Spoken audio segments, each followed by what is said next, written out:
एक बार ऑडियंस के पास चलते हैं, क्योंकि जनता के बहुत सारे सवाल हैं संयमी खेर और रसिका दुग्गल के लिए। Over to you Monica. Okay, बहुत सारे सवाल हैं, सीधा सवाल ले लेते हैं। हाय मैम, हमने ऐसा सुना है कि आपने 4 से 5 घर बदले जब आप यहाँ पर आए, तो आपको फाइनली घर मिल गया? ये सवाल किसके लिए था? रसिका मैम से। रसिका। 4 से 5 घर बदले? सॉरी, मैंने आपका सवाल पूरे तरीके से सुना नहीं। जी, जब आप मुंबई आए थे तो आपने 4 से 5 अपार्टमेंट चेंज किए थे, राइट? तो आपको फाइनली अपना कोई स्पेशल घर मिल गया?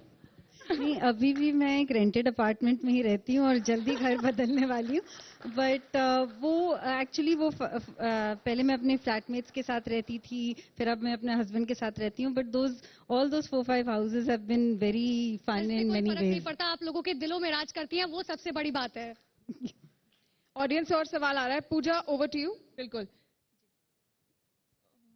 साइना, आपको क्रिकेट के अलावा और कुछ पसंद है बैडमिंटन के अलावा?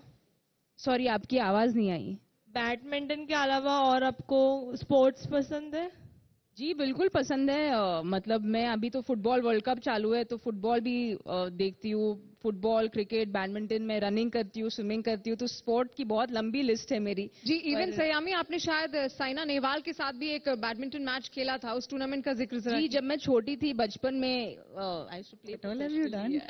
बचपन में खेलती थी तो उस वक्त आई थिंक 13-14 साल की थी, ओपन नेशनल्स थे और साइना नेहवाल ने मुझे कंप्लीटली बुचर किया था। तो मैंने कहा कि ये तो प्रोफेशन नहीं हो सकता, क्योंकि 13-14 साल की थी और she was like somewhere there. तो उस वक्त समझ में आया कि रियलिटी कहाँ पर है, मेरी गेम की रियलिटी का। उसके बाद कभी हिम्मत हुई कि साइना नेहवाल के साथ फिर बैडमिंटन खेला जाए? नहीं, मैंने उनसे बात की है कि अभी वापस खेलना चाहिए, 1-2 पॉइंट अगर मिले तो मैं बहुत खुश हो जाऊंगी। क्योंकि अब आपकी ये हाइट ऑब्वियसली उनसे बहुत ज्यादा हो गई होगी, जाहिर सी बात है, मुझे लगता है।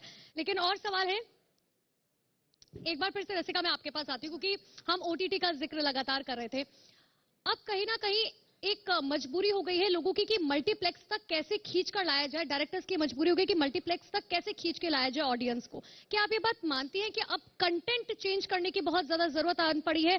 अब रोमांस या थ्रिलर इतना ज्यादा जनता पसंद नहीं करती, जोन अलग अलग हो गया लोगों का। नहीं, मेरे ख्याल से मुझे तो यही चाहिए कि हर तरह का जॉनर, हर तरह की फिल्म, हर तरह का कंटेंट अप्रिशिएट हो और ऐसा सेटअप हो हमारे पास कि हर तरह के कंटेंट के लिए जगह हो और हर तरह के कंटेंट के लिए ऑडियंस हो, जो मेरे ख्याल से है। और मेरा मानना है कि जल्दी ऑडियंसेस मल्टीप्लेक्सेस में भी जाएंगी, ऐसा नहीं है कि नहीं जाएंगी। मेरे ख्याल से दोनों ही को एग्जिस्ट करेंगे और दोनों के लिए बिल्कुल बिल्कुल रसिका और संयमी। रसिका, आप दोनों का ही बहुत शुक्रिया।